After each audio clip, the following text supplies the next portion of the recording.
Mi presentación nos va a hacer bajar a la realidad de lo que son nuestras empresas, nuestro tejido empresarial. Y tengo una petición para el guitarrista, si soy la primera que se pasa una de Police, por favor. Bueno, entonces he estructurado este cuento de las empresas en 4 puntos que veremos rápidamente, tan rápido como en 10 minutos, ¿no? ¿Tienen nuestras empresas el síndrome de Peter Pan? Que es el The Economist, ¿no? Hace más de un año sacó un artículo hablando de nuestro tejido empresarial y de este síndrome de Peter Pan. Si es verdad que lo tienen, ¿quién lo tiene? ¿Las empresas o los emprendedores? Porque las empresas es como Hacienda somos todos, las empresas somos todos, somos empresarios y personas que estamos detrás de ellas. Hay 3 tipos, desde el punto de vista vocacional, de emprendimiento. Uno es a la fuerza ahorcan, en esta crisis lo hemos visto, no me queda otra, me hago emprendedor, me hago freelance. Otra es soy emprendedor nato. Yo tengo hijos todavía pequeños que tienen amigos emprendedores natos, que en el recreo no cambian cromos, los venden, se asocian para ver cuáles valen más, emprendedor nato. Y luego está el emprendedor con el síndrome de Peter Pan, muy asociado además a todo el movimiento de las startups, porque el síndrome de Peter Pan no es más que no querer crecer, estar a gusto. Pero desde luego estoy de acuerdo con lo que decía Enrique hablando de su imperio de los jamones. O vas enfocado a ser un imperio o al final la tormenta te lleva. Por lo tanto, no te quedas nunca donde estás, o vas para adelante o vas para atrás, son como las relaciones, ¿no? Pero ¿por qué dar el gran salto?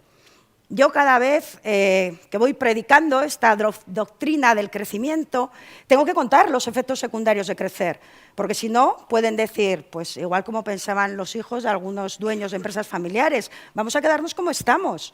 Pero es imposible, tienes que ir adelante y vamos a ver las ventajas a nivel micro para la propia empresa y a nivel macro para el conjunto de la comunidad.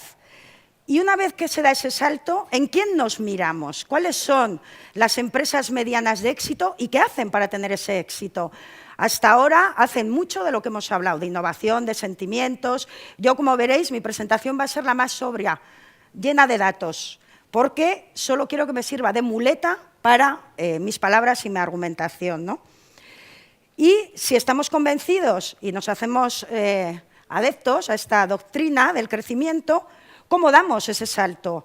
Porque, desde luego, un crecimiento orgánico es muy difícil, tiene costes. Esto es como un niño pequeño que quiere llegar al chocolate y le quedan 2 vías, o esperar a crecer y ser mayor y alzar la mano, o coger una silla y subirse. Los niños lo tienen claro, cogen la silla. Pues esto es lo mismo, hay crecimiento orgánico, pero hay inorgánico. Ahí veremos muchas posibilidades de crecer sin tener un coste muy elevado. Y, por supuesto, acabaremos con buenas noticias, y es que sí podemos crecer. Como decía, nuestras empresas tienen el síndrome de Peter Pan. Es verdad que más del 99% tienen menos de 50 empleados, lo que se ha dado a llamar ya la maldición del empleado 50. Y no es un empleado ni que dé gafe, ni de que desaparezca, ni de que se escaquee. Es un empleado que hace, como veremos, que se rompa la dinámica de la empresa y entren en juego factores que hasta entonces no entraban, cuando estamos en nuestra zona de confort. Por lo tanto, ¿tenemos el síndrome de Peter Pan o es que nos ponen barreras para que no salgamos del país de nunca jamás? Pues eso es lo que vamos a ver a continuación. Como os decía, sin duda España es uno de los países que tiene un tejido empresarial más pequeño. El número medio de empleados es 4,5. Así, ¿quién innova? ¿Quién va a Israel? Como decía mi anterior ponente, ¿quién se va a Nueva York 4 meses? Como decía Enrique, no puede faltar uno de los 4, algo, ¿no? De hecho, el problema no es que no tengamos medianas ni grandes. Como veis, Alemania tiene 5 veces más, el 0,5, Reino Unido 4 veces más de empresas grandes. El problema es que ni siquiera tenemos cantera, que no tenemos pequeñas. Hay que empezar a hacer cantera, ya ir tirando de esa cantera. Pero también es verdad que algo nos diferencia estructuralmente. Por supuesto que España va a seguir siendo un país más de servicios turísticos que Alemania, porque, por fortuna, somos una gran potencia turística. La maldición del empleado 50 está más que contrastada. Yo ya os aviso que no voy a abusar de los datos, los voy a usar solo como muleta, aunque soy estadística también y entonces tengo tendencia a que se me crea a través de los datos. Y como estoy adoctrinando, pues necesito echar mano de ellos, ¿no? Si vemos el número de empresas que hay con 30 empleados, con 31, con 32, bueno, va bajando de forma gradual, pero luego se apelotonan todas de 40 a 49 empleados. Ninguna da ese salto. ¿Por qué? Y de hecho hay pues, una brecha grande de un 33%, es decir, empresas de 49 a 48 hay 450, 500, pero ya a partir de 50 ya nos vamos a 300, 250. ¿Qué barreras encontramos? Pues desde luego, entre otras, que salir de la zona de confort supone un barullo administrativo. Fiscalmente, olvídate ya de fraccionar pagos. Ya te obligan a una auditoría, ya no puedes presentar cuentas abreviadas y, sobre todo, y muchas de las que ya han dado el salto lo ponen como ejemplo, el mercado laboral y el hecho de que se te obliga a crear pues, el comité de empresas. Sabemos que ha habido unas reformas laborales, yo no voy a entrar tampoco en temas políticos porque no es ni el momento ni el día, pero desde luego es verdad que es otra barrera más de la que hablan los empresarios. Vale, ¿qué podemos hacer? Pues o tratar de saltarlas o, desde luego, buscar apoyo. Es decir, desde pequeñas, desde que tenemos de 0 a 10 empleados, ¿por qué no sabemos hacer unas cuentas como Dios manda? ¿Por qué no hacemos unas auditorías simples para probar?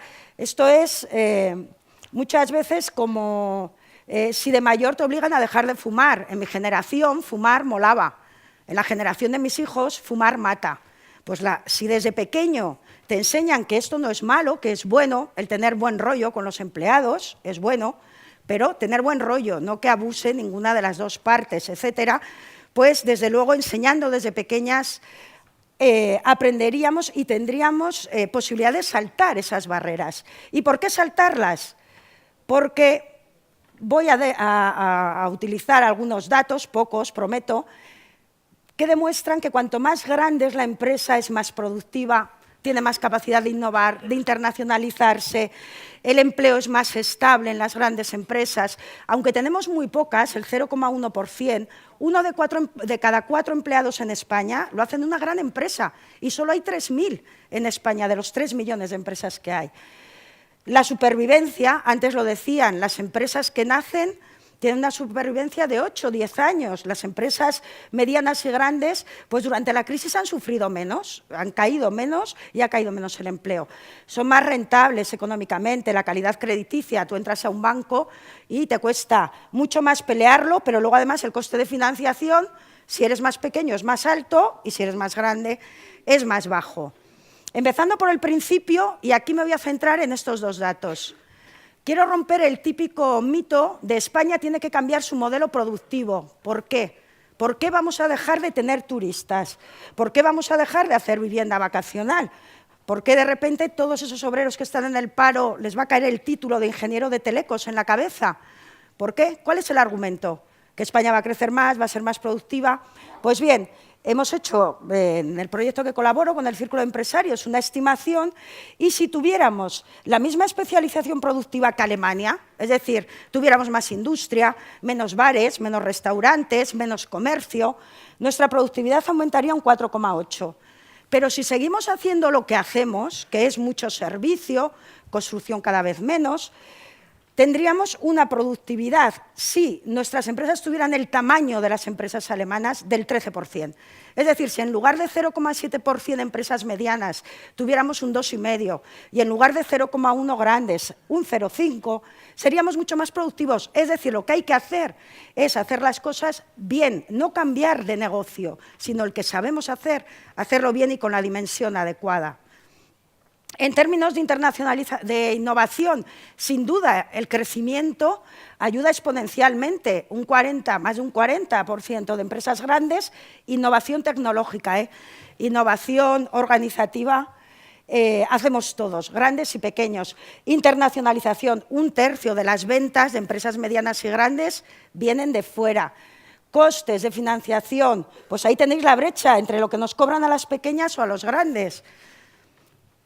En cuanto al empleo, durante la crisis, el empleo en esos años, 2009-2015, ha caído un 6 en las grandes, pero un 20 en medianas, un 25 en pequeñas, y micro no somos los mismos, somos que unos desaparecemos, otros nos volvemos a dar de alta. Y para terminar, antes de que suene polis, ¿cómo dar el gran salto? No había Por supuesto, se puede hacer un crecimiento orgánico, fusiones, etcétera, pero tenemos muchas otras posibilidades, una central de compras, unión temporal de empresas, convenios de exportación, que cada vez hay más, asociaciones de calidad para vender denominación de origen, etcétera. Y solo quiero terminar, y aprovechando que Obama ya se va, que fue el inventor del eslogan, para decir que, desde luego, sí, nosotras podemos. Tenemos jóvenes cada vez más formados, jóvenes que han perdido el miedo a viajar, hemos perdido el complejo de inferioridad, los empresarios cuando vamos por el mundo. Tenemos una economía mucho más internacionalizada que antes de la crisis, es de las pocas cosas buenas. Hay fuentes alternativas de financiación que se están poniendo en marcha y, sobre todo, muchos de los que estamos aquí tenemos ambición de crecer. Y con esto, creo que en tiempo termino mi presentación.